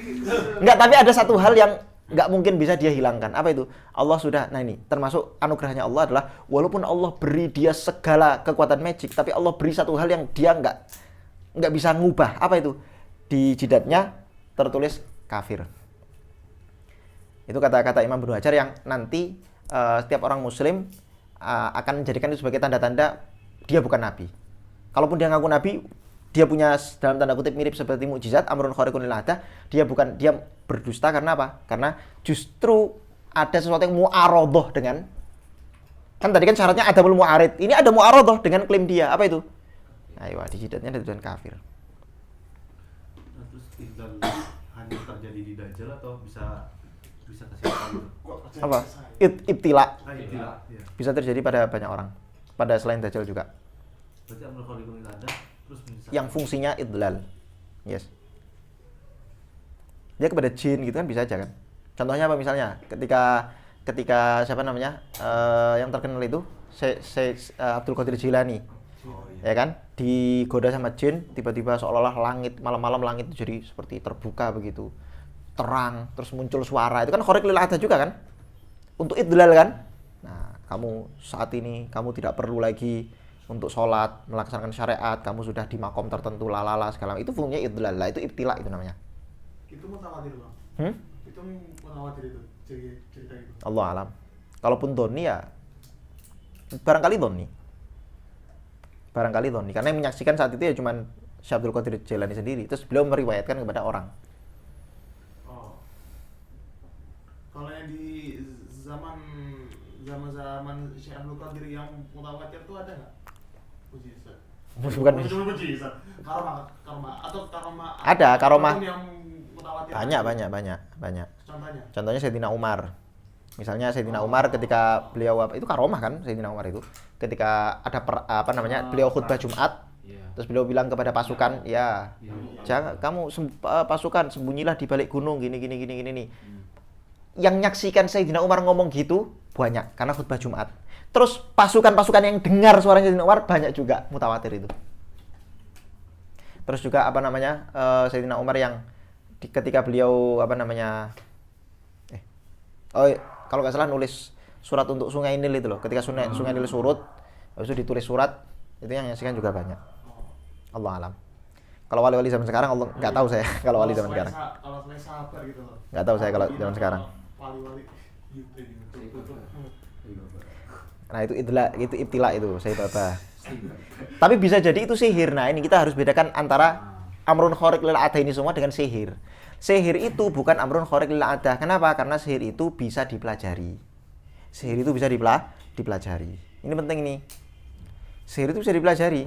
Sehingga dulu ketika sihir saharohnya Nabi Musa melawan Nabi Musa, mereka langsung tahu yang dilakukan Nabi Musa ini amrun khariqun lil adah, bukan sihir. Karena nggak bisa dipelajari ini. Kalau saya tukang sihir, ini tongkat-tongkat jadi seperti ular, itu bisa kita semua tahu ilmunya, kira-kira begitu. Maka ketika dalam Quran itu gimana? Para saharohnya sujud itu loh. Saharatu sajidin itu. Qalu amanna bi rabbil alamin rabbi Musa wa Harun ila akhir. Mereka iman. Kenapa? Karena mereka langsung melihat amrun khariqun lil adah, mukjizat. Mereka tahu bahwa sihir-sihir saya ini bisa saya pelajari. Lah kalau ini khariq lil adah nggak bisa dipelajari. Nah ini yang membedakan antara khariq lil adah dengan apa? Sihir. Kalau sihir bisa dipelajari.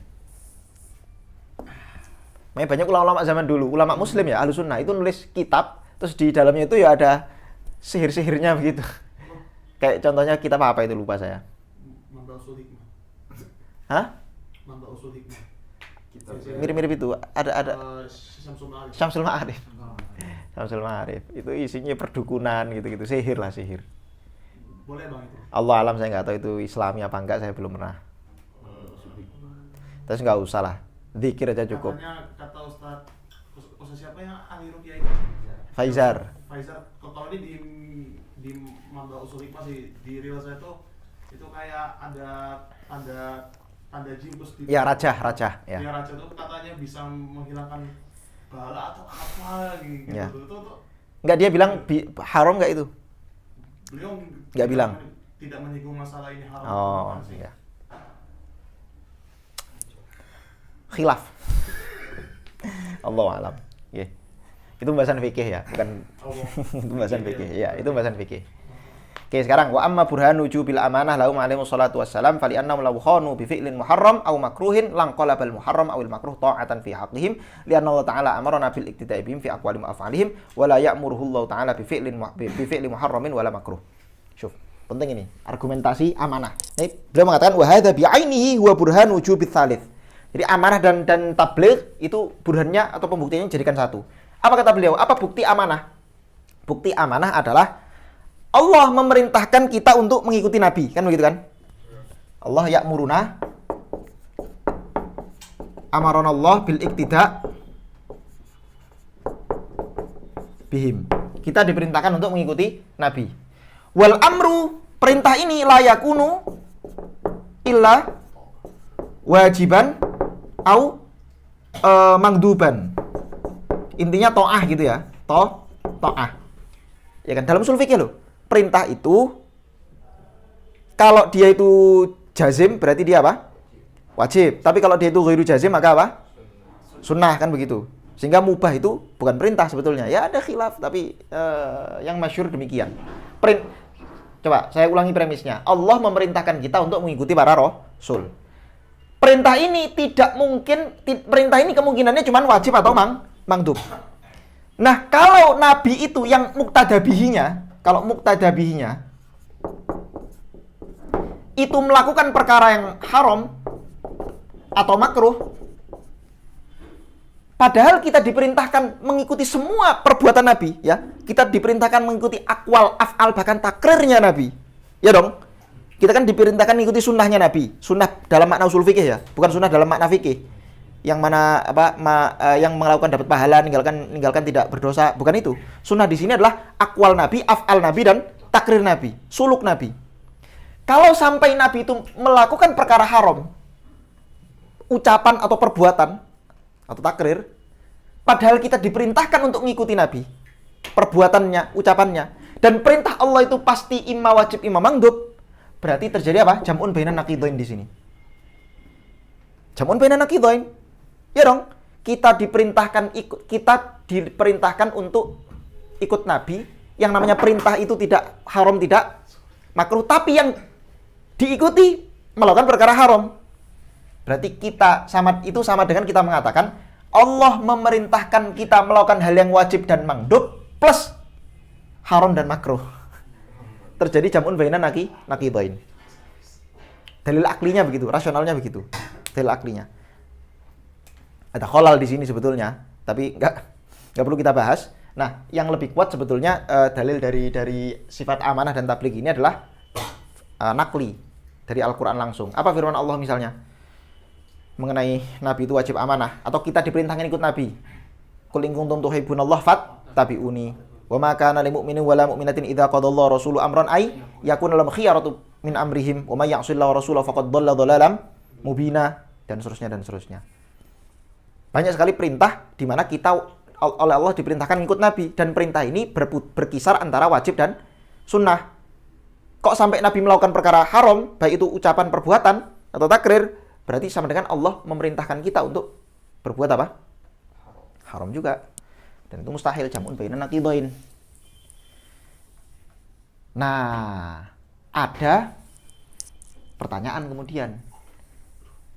Bukankah ada perbuatan Nabi yang haram dilakukan oleh umatnya. Khususnya. Yes, seperti nikah lebih dari 4 gitu kan. Khususnya. Terus habis itu apa? Puasa apa?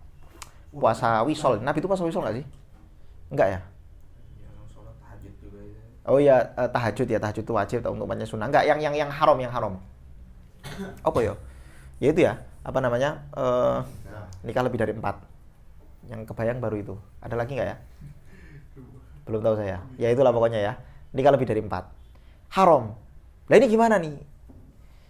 Berarti gimana? Nabi melakukan perkara haram berarti?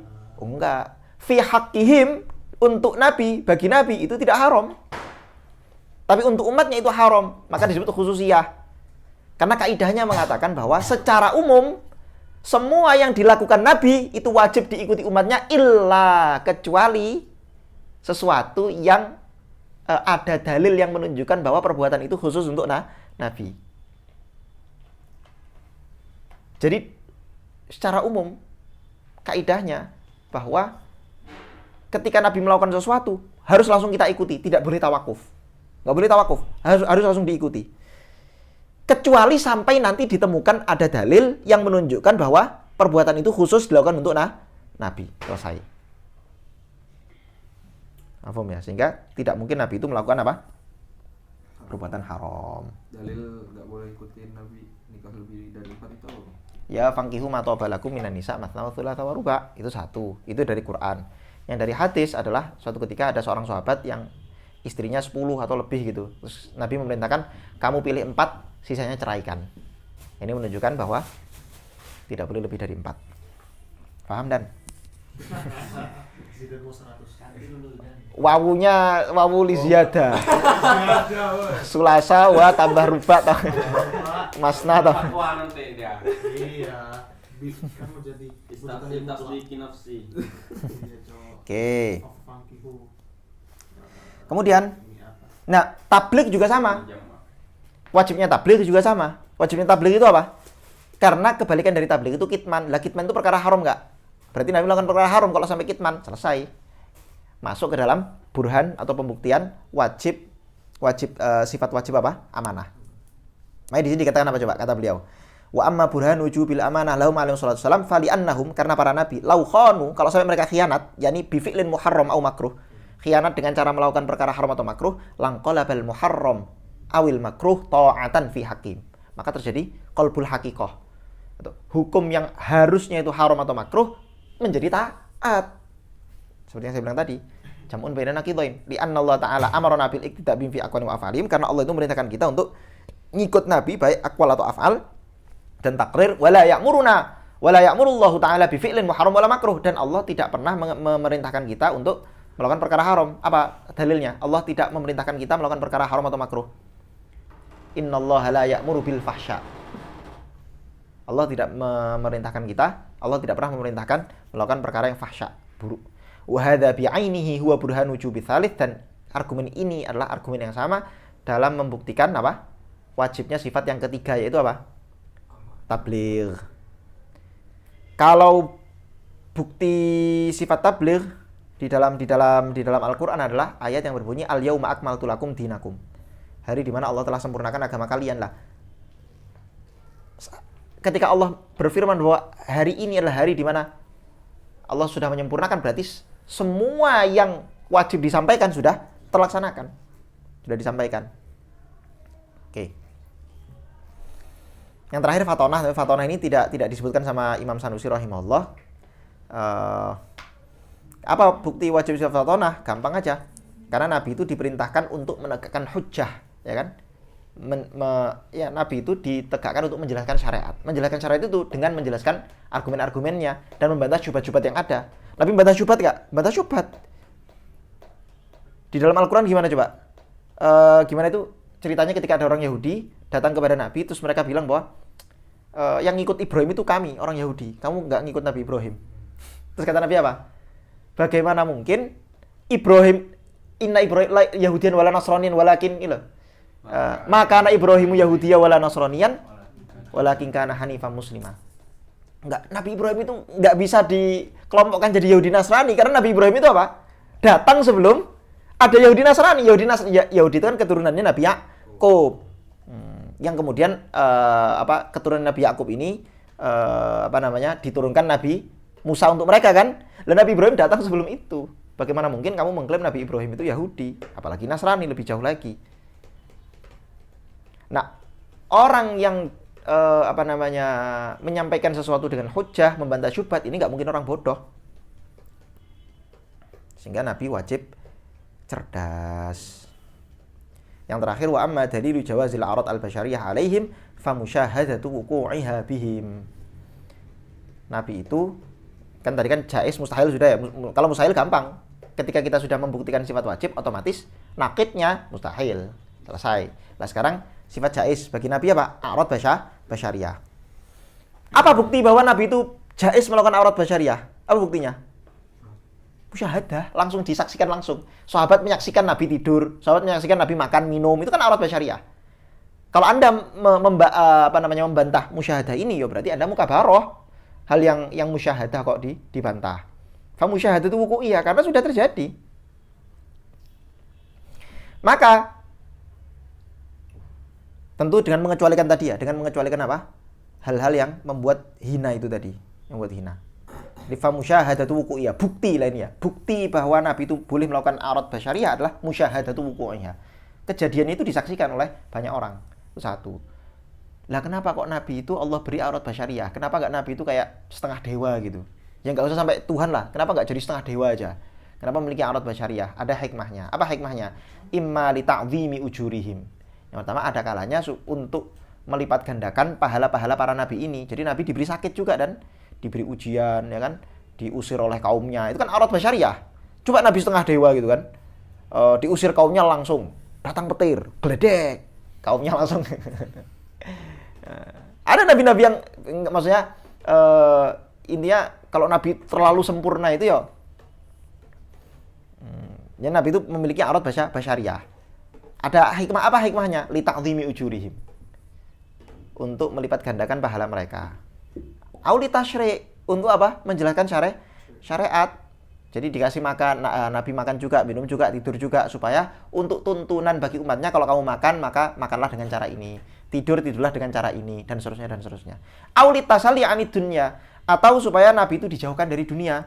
Supaya Nabi itu tidak disibukkan dengan dunia. Bayangkan kalau Nabi itu, misalnya, nggak pernah sakit, ya kan? Terus nggak pernah kekurangan begitu ya, selalu cukup, terus hidupnya nggak pernah lapar, segala macam. Nah, supaya dijauhkan dari kenikmatan-kenikmatan dunia. Tasali anid dunya. Aulit tambih li khissati qadriha indallahi ta'ala, atau untuk memperingatkan kepada manusia bahwa dunia itu di sisi Allah kecil, remeh. Khissati qadri dunya indallah. Dunia itu remeh di sisi Allah. Kalau sampai dunia itu mulia, maka harusnya Allah hanya beri dunia ini, kekayaan dunia kepada orang yang paling mulia. Siapa itu? Para nabi. Nyatanya para nabi tidak diberi seluruh khazainud dunya. Berarti dunia itu tidak seberharga itu. Dunia itu tidak seberharga itu. Nyatanya dunia itu dikasih sama Allah ke orang-orang yang justru dimurkai Allah. Ya kan? Orang kafir gitu. Kita saksikan ternyata dunia itu banyak dimiliki orang yang dibenci Allah. Berarti kita ditambah oleh Allah bahwa dunia itu tidak seberharga itu. Kemudian wa'adami ridahu biha dara jazain li anbiya'ihi wa awliyaihi bi'tibari ahwalihim fiha alaihi wassalatu wassalam. Dan juga untuk memberitahu kepada para manusia bahwa Allah tidak ridha. Allah tidak ingin menjadikan dunia itu sebagai darul jaza, tempat pembalasan. Artinya orang yang baik tidak langsung diberi balasan ketika di dunia gitu loh. Nyatanya orang-orang yang berbuat buruk itu apa? Dapat banyak kebaikan. Harusnya orang buruk kalau memang langsung dijaza, langsung dibalas di dunia, harusnya dia senantiasa dapat apa? Keburukan. Nyatanya dia masih ada yang sampai mati pun tersenyum. Orang yang buruk kelakuannya sampai mati pun tersenyum. Dan ini banyak orang-orang yang akhirnya milih ateis itu karena iskal masalah ini. Iskal masalah masalah itu al-khair wa syarr ini. Kalau memang Tuhan itu ada, kenapa ada keburukan? Kenapa Tuhan membiarkan orang-orang yang buruk, orang yang durjana itu dibiarkan hidup? Kenapa nggak dibinasakan? Nah ini. Lah ini jawabannya ini. Bahwa dunia ini memang tempat apa? Tempatnya amal, tempatnya ujian. Yang namanya ujian itu ya orang baik, orang buruk ya diuji dengan soal-soal yang disamakan gitu. Artinya tidak ada nanti pengumuman siapa yang lulus siapa yang enggak itu nanti terakhir. Tapi selama masih di dunia ini masih ujian. Dan jangan dianggap bahwa yang namanya keburukan itu ya, kesusahan itu buruk. Jangan dianggap yang namanya kesusahan itu ya, penderitaan itu jangan dianggap buruk. Di dunia seperti buruk. Tapi kalau itu diimani dengan cara yang benar, maka itu bisa jadi baik, bisa jadi pahala segala macam. Ini masalah panjang ini kalau dibahas. Allahu a'lam. Ya insya Allah besok kita khataman. Allahu Akbar. Diminta kan?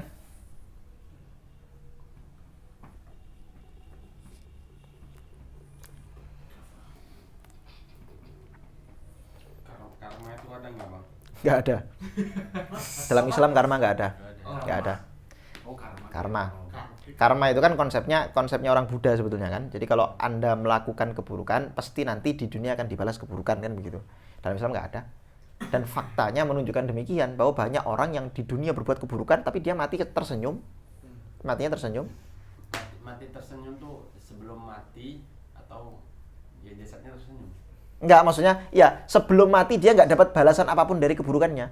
Jadi dia mati dalam keadaan tenang gitu loh, kenikmatan. Berarti wa may ya'mal su'an yujzabi itu maksudnya di akhirat. Ya, yujzabi itu bisa yujzanya di dunia atau di akhirat. Makanya dalam Quran itu kalau ada ayat-ayat yang menunjukkan kalau kamu berbuat keburukan maka akan dibalas keburukan yang setimpal, itu bukan bisa jadi di dunia. Itu bukan karma berarti. Bukan. Oh, karma itu konsepnya gimana sih? Kita berbuat buruk, balasannya sama persis gitu ya?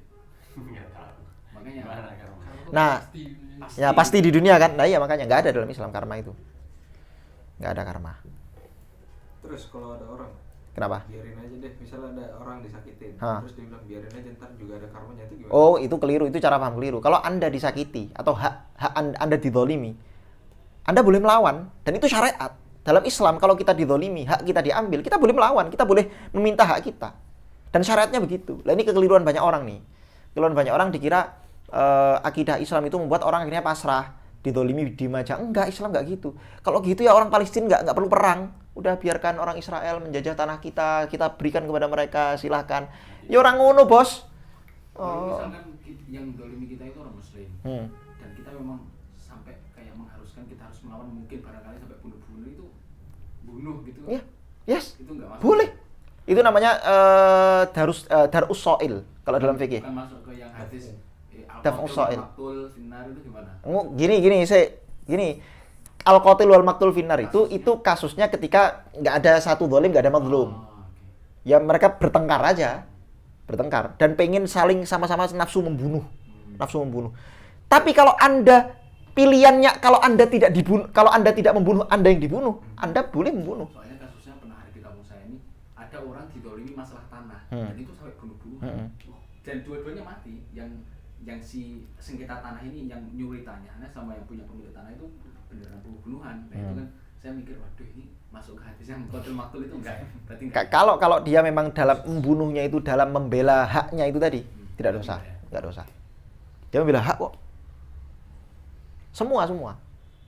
Termasuk orang Palestina kan kasusnya sama sebetulnya. Cuman bedanya yang ini yang tanah itu tadi antara satu orang aja kan. Hah? Antara satu orang aja kan. Maksudnya dua orang aja kan. Dua orang, ya. Dan Sama-sama Muslim, oke.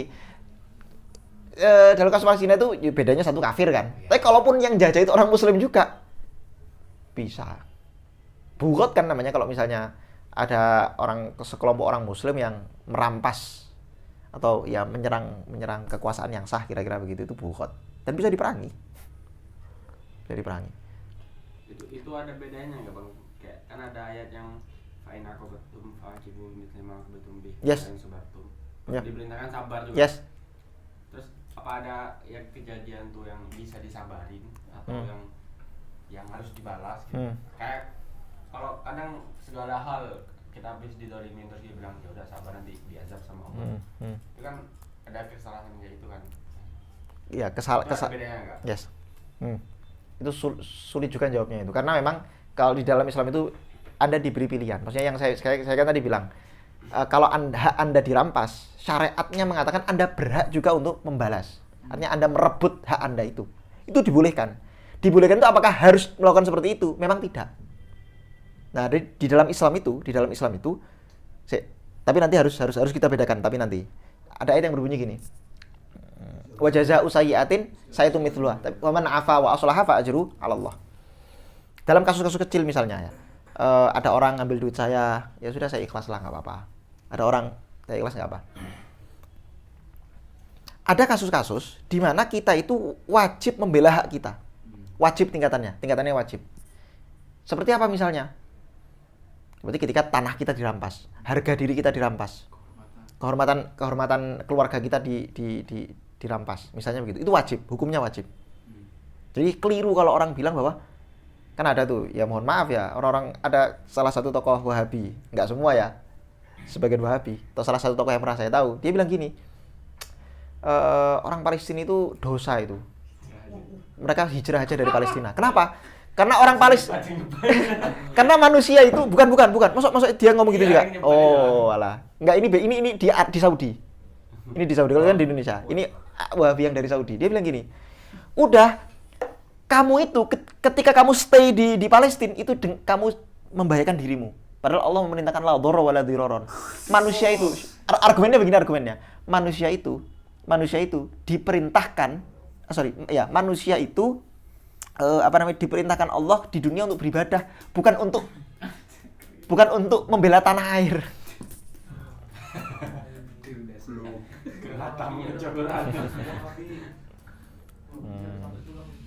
Apa? Jangan pakai dari Nabi hijrah ke Madinah.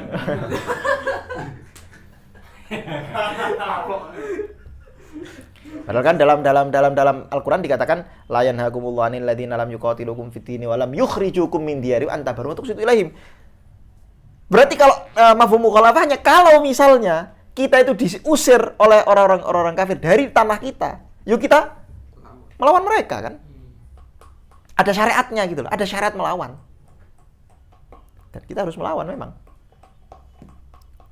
Paham ya? Nah, cuman ini emang susah menentukan mana yang kapan saya itu harus memilih untuk ikhlas dan kapan saya harus memilih itu sulitnya minta ampun. Pertama itu ranah fikih. Dan memang tidak pernah saya setidaknya sejauh yang saya baca, saya belum menemukan ada ulama yang menentukan batas pastinya.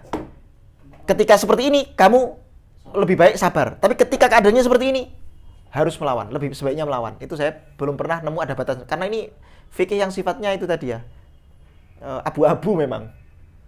Pertama ijtihadi, yang kedua abu-abu. Kalau Selain mal wajib lawan. Hah? Saya kira selain mal wajib lawan. Selain apa? Selain mal. Selain mal. Selain harta. Selain harta. Selain minta harta. Oh, kalau sampai ini nyawa kita ya, iya. Kalau itu sampai membahayakan nyawa kita, iya wajib. selain mal kan banyak dipukul mas mal. Iya, maksudnya kalau mal malah sunnah dibayarin aja. Kalau muslim minta, ya malah. Gimana? Gimana ini? Kalau misalnya dia malaknya mal, Mal. Oh, kalau ada orang minta duit, nah itu kita biarin. Sunnah malah katanya. Oh, sunnah gitu ya. Kalau itu orang muslim. Orang muslim. Ditanya, misalnya orang muslimnya pemabuk, ternyata duitnya digunakan mabuk. Lah kan ada tafsilannya tuh nanti kan. Jadi fikih itu repot karena Tapi di Lampung nanti benar semua. apa? Oh iya, begalnya muslim semua. Iya. Tergantung malnya, kadarnya malnya berapa. Enggak sih. Ini pertama ini masalah fikih. Dan ini ruwet sekali. Karena nanti begini Riz, jadinya pilihannya dua senantiasa. Misalnya, oke, yaudah saya biarkan aja lah dia. Pertanyaan saya, ketika Anda membiarkan itu apakah Anda dihitung ikhlas, sedekah sehingga Anda dapat pahala, atau jangan-jangan Anda dihitung mewajarkan orang berbuat malak, padahal malak itu dosa. Berarti Anda dihitung i'anah alal maksiyah. Ayo coba gimana coba?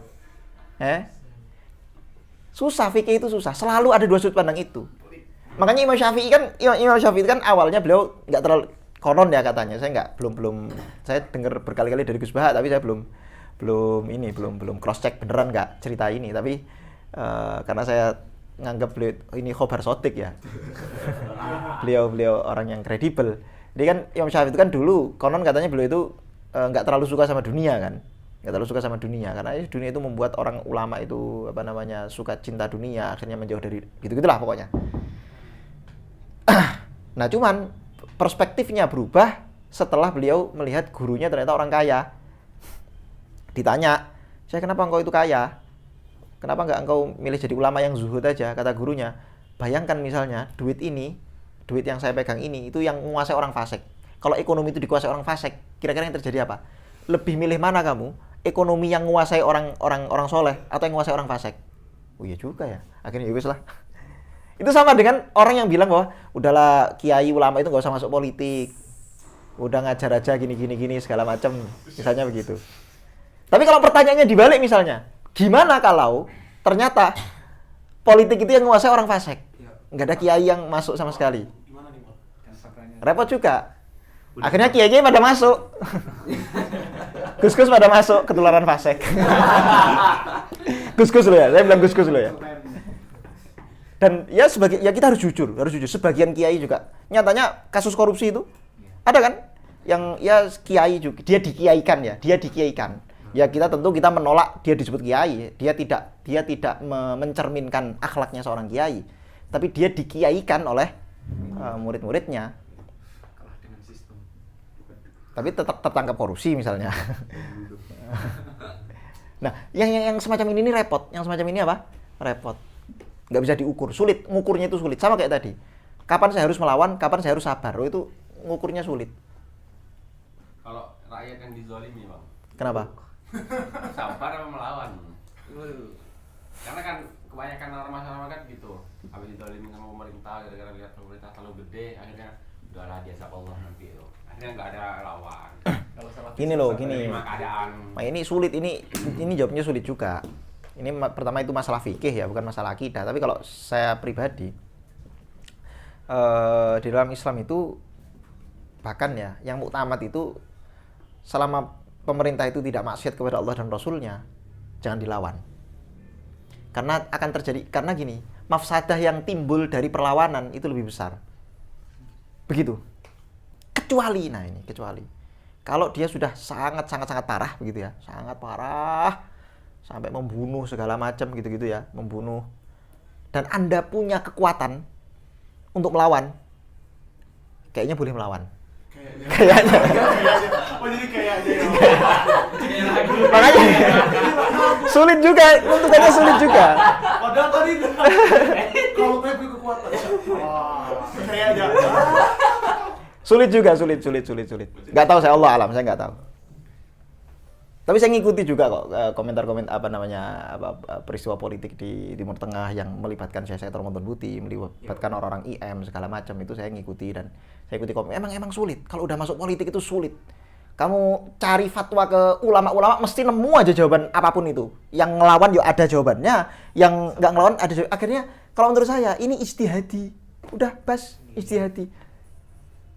Mentok-mentok. Yes, makanya saya tadi kan agak nge-fair kan. Ya karena saya bukan mujtahid. Saya bukan mujtahid. Ini serius, ini ijtihadi.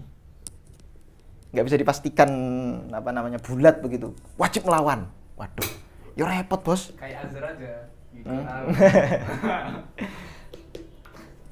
Allah alam lah ya, nggak tahu saya. Tapi bukannya nggak boleh melawan itu kalau misalnya memang dia dianggap pemimpin. Kalau misalnya dia nggak dianggap pemimpin secara Islam gimana? Tidak dianggap pemimpin secara Muslim. Gimana? Contoh nggak dianggap pemimpin secara Islam? Demokrasi. Kalau ada Oh, itu mau lawan sistem demokrasi. Kita sorot tentang guys.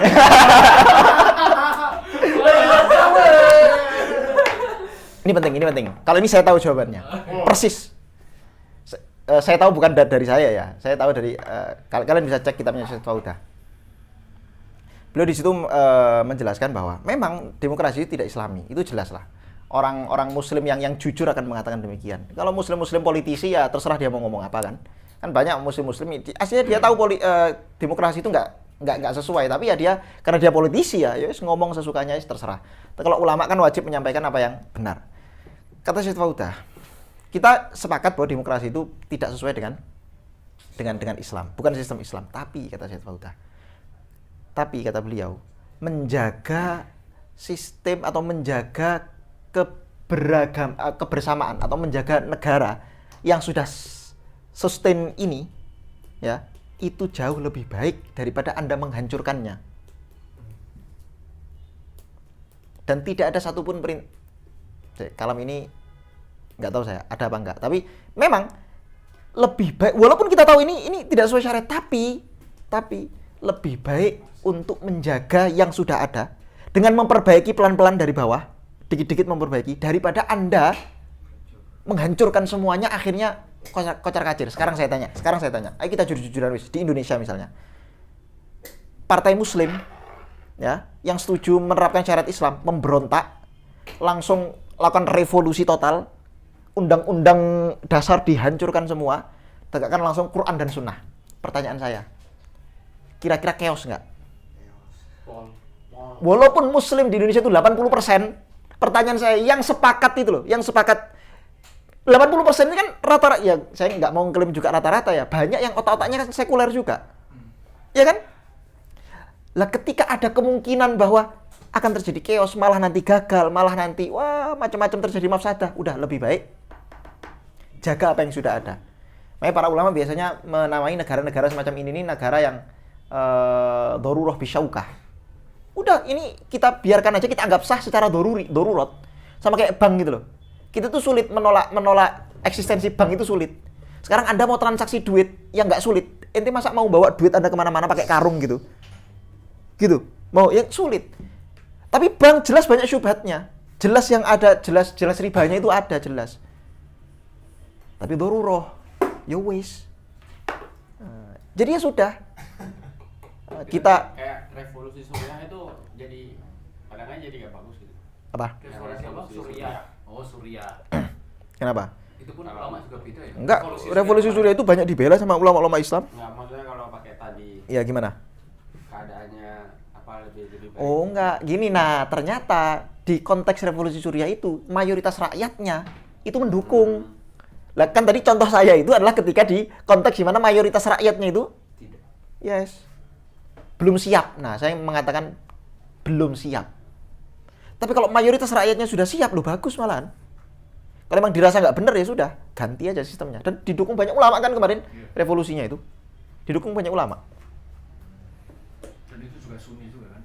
Sunni. Yang Sunni yang ya Sunni, oke Sunni. Sunni yang agak-agak. Tapi yang penting Sunni daripada Syiah kan? Malah Syiahnya itu Syiah apa itu kemarin? Alawiyah, yes, Alawiyah. Syiah Alawiyin. Itu yang saya Allah alam ya benar apa enggak, tapi ya di kabar yang beredar ini Mbah Sayyidina Ali. Syiah Alawiyin. Yang bunuh Sayyidina Ali. Nyembah Sayyidina Ali. nyembah. Jadi bukan Syiah Imamiyah, bukan Syiah Itsna Asyariyah atau Imamiyah, bukan Syiah Zaidiyah. Raja LGBT. Jadi itu bukan muslim malahan kalau masuk dalam konteks akidah dia sudah bukan muslim. Dan kenapa Syekh Buti waktu itu dekat dengan itu soal lain itu kalam akhor itu kalam akhor. Banyak takwilan. Makanya kalau sudah masuk politik itu aduh pusing, udah pusing. Paham, Riz? Pantesan kawan-kawan yang ini yang khilafah ini nggak suka sama Syekh Buti. Iya jelas. Iya. Emang. Politik ya. Emang. Dan banyak ulama yang lurus juga, bukan hanya khilafah, ulama yang lurus juga kurang setuju atau tidak setuju dengan sikap Syekh Buti saat itu, dan biasa aja. Di antara semua di antara semua ininya Syekh Buti, jasa-jasanya Syekh Buti, masa mau kita buang begitu saja hanya karena ya satu pilihan politik? Yo kalau saya enggak lah. Jasa ilmiahnya banyak banget beliau itu. Terlalu hidup. Hanya karena satu perkara. Allahu a'lam. Cuma politik yang dimaksud ini tuh maksudnya politik yang sudah banyak menyelisih syariat gitu ya. Ini dimatikan aja bahas-bahas politik terlalu. Bisa di-clipper KPU ya. View-nya dikit kok itu. Ya walaupun dikit. Masalah itu. Itu ada yang nge-clip loh. Bahaya. Yang kena siapa? Ya. Kita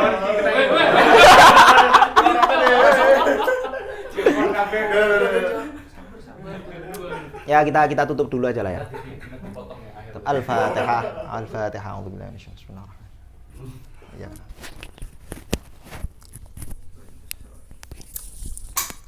Ya potong aja tuh bagian terakhir. Iya, dipotong bisa. Langsung dipotong.